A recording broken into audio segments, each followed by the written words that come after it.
SSC 2025 সালের result যেভাবে সবার আগে দেখবেন, তাই প্রথমে আমরা চলে যাব ক্রমে যাওয়ার পর আমরা এখানে সার্চ অপশনে লিখব ঢাকা এডুকেশন বোর্ড।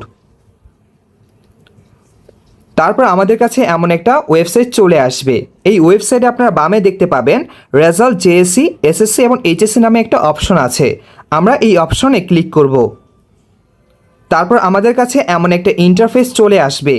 এখানে আমরা আমাদের এক্সামিনেশনের নামটা দিয়ে দিব। আমরা যেহেতু এসএসসির পরীক্ষার্থী, তাই আমরা এখানে এসএসসি ক্লিক করব। তারপর আমরা চলে যাব ইয়ার অফ এক্সামিনেশন।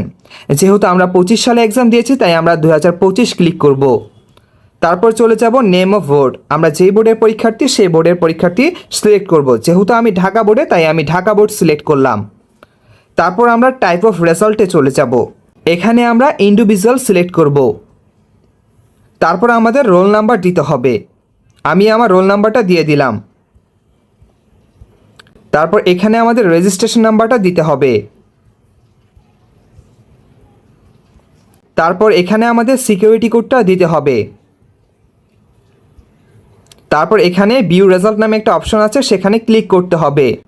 দেখতে পাচ্ছেন এখানে আমাদের রেজাল্টটা চলে আসছে। আর এভাবেই আপনি সবার আগে আপনার রেজাল্টটা নাম্বার সহ দেখতে পারবেন।